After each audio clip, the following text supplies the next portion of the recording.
MNAs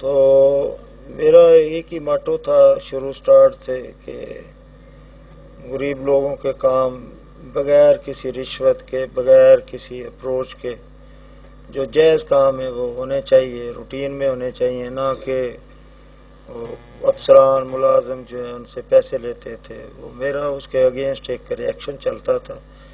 تو اس وجہ سے لوگ میرے سے خوش تھے کہ بغیر پیسے سے، بغیر اپنی گاڑی میں پٹرول ڈلوائے، بغیر کسی لالچ کے یہ کام کرتا ہے. تو اس لیے لوگوں نے میرا ساتھ دینا شروع کر دیا.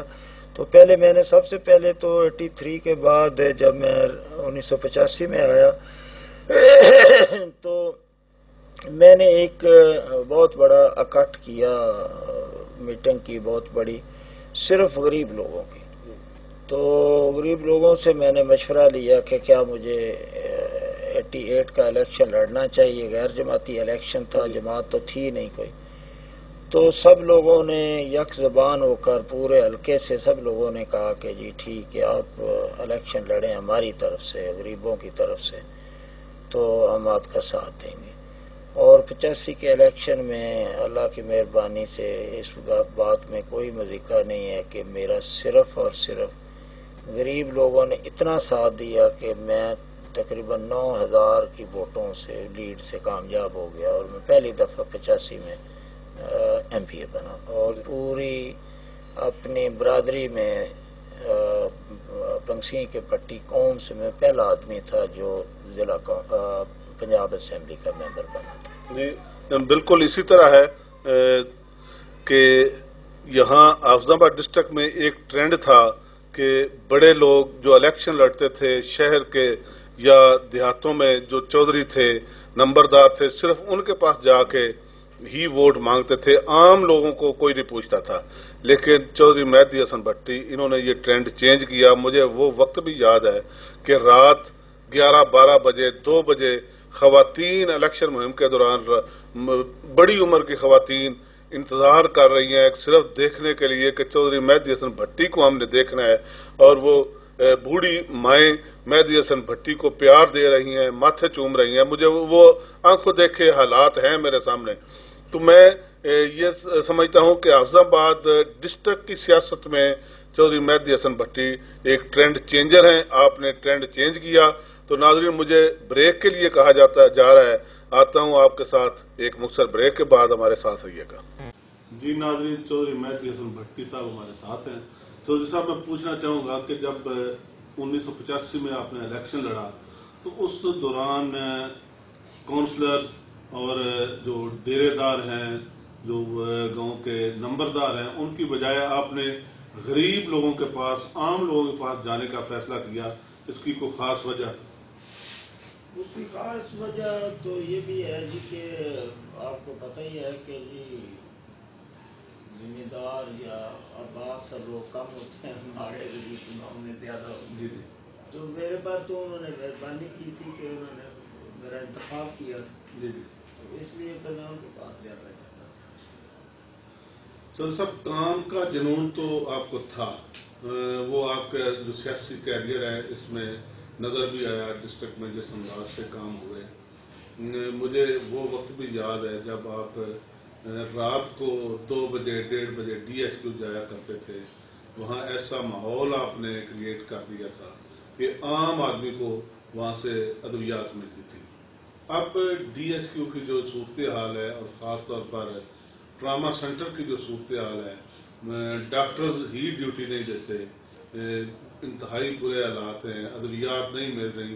اس حوالے سے کیا کہنا چاہیں گے آپ؟ اس میں عرض کرنا چاہتا ہوں کہ جی ایک تو اس وقت میں خود این این اے تھا، تو حلقہ بھی محدود تھا.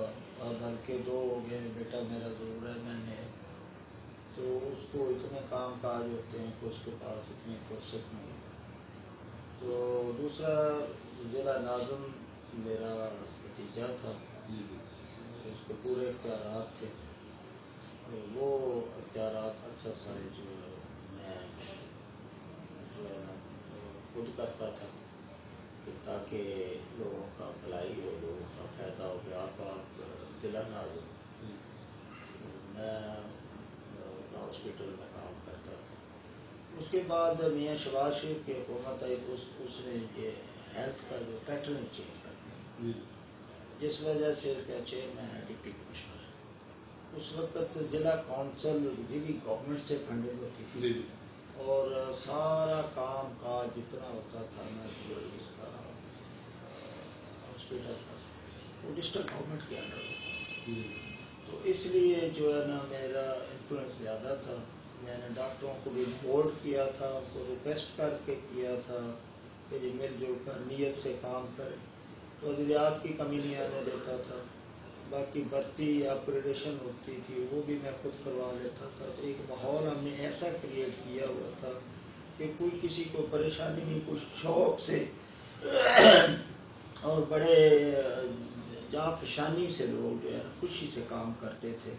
تو مجھے رات کو بھی کافی اتفاق ہوتا تھا جانے کا. ایک ہم نے چھوٹی سی این جی او بنائی ہوتی تھی جو اپنی مدد آپ کے تحت ہم میڈیسن تقریباً 5 لاکھ کے لگ بھگ میڈیسن کو پرچیز کرتے تھے. جو ہر مہینے جو گورنمنٹ کی لسٹ پر میڈیسن نہیں ہوتی تھی وہ ہم پرووائڈ کرتے تھے ہاسپٹل میں. تو اب کیونکہ ڈپٹی کمشنر انوالو ہیں تو ڈپٹی کمشنر کی وجہ سے جو ہے نا جی سارا ڈسٹرکٹ ہی آپ کہہ لیں کہ جی وہ لڑکھڑا رہا ہے. اس کی نائلی، اس کی سستی، اس کا 2 بجے 1 بجے دفتر آنا، اتنا خیال نہیں، اتنا کوئی باقی ڈپارٹمنٹ کا کوئی دھیان نہیں.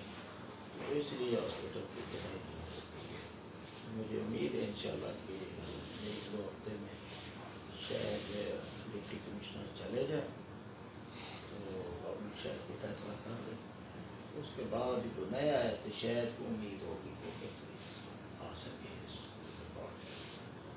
آپ دیکھ لیں ایجوکیشن میں بھی یہ حال اس نے کیا ہوا ہے، ہیلتھ میں بھی یہ حال کیا ہے. کرپٹ آدمی ہے اور زانی شرابی آدمی ہے. تو اس کی وجہ سے پھر کیا ڈسٹرکٹ میں ترقی ہونی ہے. ڈپٹی کمشنر جو ہے اس میں یہی رہا ہے. ہم تو بڑی میں کمپرومائزنگ پوزیشن رکھی ہوئی تھی اور کمپرومائزنگ پوزیشن کی وجہ سے وہ کہتے تھے یہ لڑائی کرتے ہیں. اس وجہ سے ہم کمپرومائزنگ پوزیشن پر چل رہے ہیں. تو امید ہے کہ آگے آنے والے دنوں میں کچھ بہتری ہو جائے. ڈپٹی کمشنر کے حوالے سے میں چودھری صاحب ماضی میں جاتا ہوں. ایک وقت تھا ڈپٹی کمشنر اگر آپ کا کہا یا عوامی مفادات کے خلاف کام کرتا تھا تو آپ نے اس کے خلاف احتجاج کر کے بھی ٹرانسفر کروائی. لیکن اب آپ اتنے کمپرومائز ہو گئے ہیں کہ ایک ڈپٹی کمشنر آپ کا کہا نہیں مانتا. ڈسٹرکٹ کی بری حالت اس نے کر دی، خاص طور پہ شہر کی. تو کیا ایم این اے بھی آپ کا بیٹا ہو، حکومت آپ کی ہو مرکزی صوبائی، تو ایک ڈپٹی کمشنر بھی آپ کے کہے میں نہیں. اس حوالے سے کیا کہنا چاہیں گے؟ اس میں عرض کرتا ہوں کہ چوہان صاحب آپ سارا کچھ جانتے ہیں کہ میونسپل کارپوریشن کا بھی انچارج وہ ہے، تحصیل کونسل کا بھی انچارج وہ ہے، ایجوکیشن کا بھی انچارج وہ ہے، ہیلتھ کا بھی انچارج وہ ہے، پورے تمام ڈپارٹمنٹ کا انچارج وہ ہے. تو آپ شہر کی حالت دیکھ رہے ہیں. یہ موسم سرما گزرا ہے، کون سی ایسی گلی تھی اور کون سا ایسا بازار تھا جہیں پر پانی نہیں، کوڑا نہیں، کرکٹ نہیں تھا. یہی حال ہوا. ایسی تحصیل کونسل کے انڈر آتا ہے کالی کی منڈی، اس میں بھی یہی حال ہے. اب اپنے ضلع کی سڑکیں دیکھیں ان کا کیا حال ہے. ڈپٹی کمشنر کی ذمہ داری ایم این اے کی تو ذمہ داری نہیں ہوتی. ڈسٹرکٹ کے تمام ڈپارٹمنٹ جو ہیں وہ تمام کے تمام انڈر ہوتے ہیں ڈپٹی کمشنر.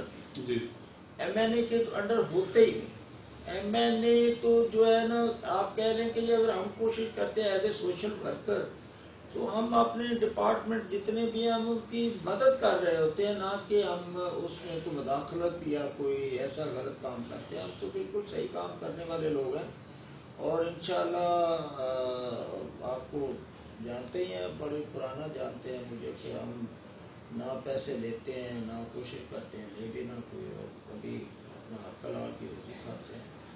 تو مرزا صاحب کے لیے ایک شعر ہی میں عرض کر سکتا ہوں. وہ میں کروں گا کہ استاد دامن کا ایک شعر ہے پنجابی کا استاد دامن صاحب جڑے نے نا جی وہ اپوزیشن کے شہر سن. سکندر مرزا ادو سی جڑا ہے نا جی وزیر اعظم پاکستان. انہیں فرمائش کی تھی کہ استاد دامن میرے جلد سے مچھی والے تھے مچھی دروازے وہ میرے جلد سے تھے شیر بن. ڈپٹی کمشنر لاہور اس وقت انہوں نے جا کے استاد دامن کو محنت کی تھی ترلا کیتا کہ استاد صاحب ساری نوکری کا سوال تھی سارے جڑا ہے نا جی جلد سے تھے شیر. انہیں آخر تاری نوکری کا سوال ہے میں لگا جانا گیا جلسہ بڑا پکیا ہے. استاد دامن آئے تو لوگ اشکار اٹھ بیٹھے کہ استاد دامن کیا گورنمنٹ کے جلسے.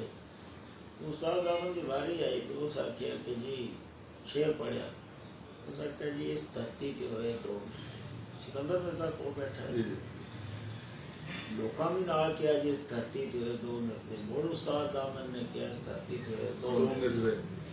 اور اسی طرح آواز جدوں پوری بلند ہو گئی نا اس آخیا اخیر تے کہ جی اس دھرتی تے ہوئے دو مرزے. ایک صاحبہ نو لے کے راہ پیا دوجا سانو لے کے بہ گیا. ڈپٹی کمشنر شرابی جڑا یہ حافظ آباد دی عوام نو لے کے بہ گیا. میرے نال سارے اتفاق کرو.